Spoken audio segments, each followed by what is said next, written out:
So on AEW Dynamite from September 25th, Nigel McGuiness comes out. He's waiting for Bryan Danielson to come out or to see if Bryan Danielson will accept his challenge. We're waiting. The music plays. Bryan doesn't come out. And then the final countdown comes on and Bryan Danielson comes out to the ring. So these guys had a match, and overall it was a pretty decent match. Bryan Danielson, he won. He tapped out Nigel.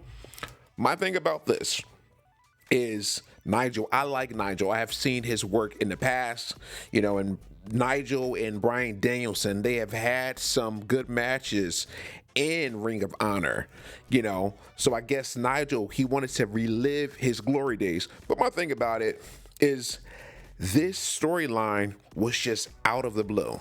It just, to me, it didn't make any sense. Bryan Danielson, he was choked out and suffocated. Moxley at the previous pay-per-view, he pretty much, he attacked Bryan Danielson.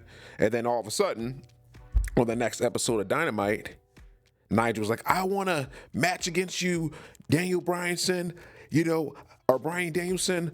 What you did, I should have what you have. It's not fair. I should be the champion and blah, blah, blah. To me, it didn't make any sense. I like Nigel, and I'm also thinking that a lot of people, and maybe like the average fan, they're probably not sure. Maybe they don't know that Nigel had a wrestling background. I mean, I know that because I'm a fan, and like I said, I saw his stuff in the past, but it just didn't make any sense. But overall, like I said, it was a decent match. But I think when you have a storyline going on, and then you just throw in something random, it's just kind of, I don't know, chaotic and just weird to me. But whatever, they had a match, and I guess Nigel is going to go back to being a commentator, and he's really good at that. I really like him as a commentator. But if they would have built this up, maybe a month or so, it would have made sense to me. And then I really like this. So Prince Nana came out and he did an interview, and it was nice to actually hear him on the mic. I think that was the first time that he was on a mic, and on a mic in a long time. And so he was talking about Swerve. He was being interviewed by Tony Schiavone. And then MVP comes out, and he was pretty much telling Prince Nana, he said Swerve needs someone, a manager who he can count on, someone who will get him back to the top. He said, Prince Nana, you are not the man for the job. That's the reason why Swerve is no longer the AEW champion. That's the reason why Swerve was defeated by Adam Page. And then he gave him a card, and he said, if you want to do business, let me know. So I like that, and I like that surprise. I'm ready to see, is Bobby Lashley going to show up? And I feel like WWE, they dropped the ball with MVP because the guy is great on the mic, even though he was shouting, when he came out and was talking really fast. But the guy is good on the mic.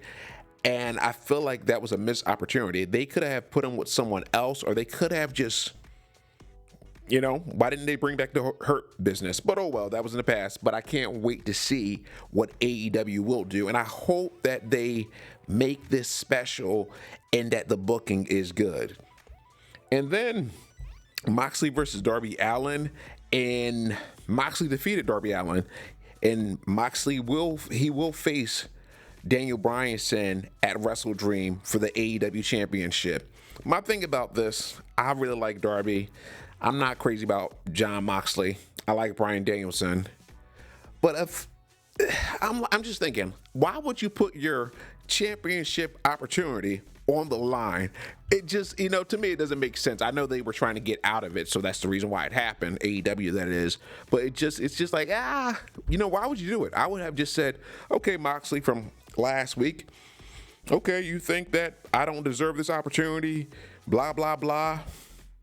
I would say, you know what? I don't care. I'm not putting my championship opportunity on the line, but we can have a match and get down if you want to get down right now, baby.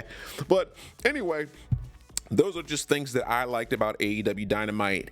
And I'm just looking forward to the outcome of these storylines, especially with MVP and then also with Moxley and, Moxley and Bryan Danielson. So we shall see. Take care and have a good one.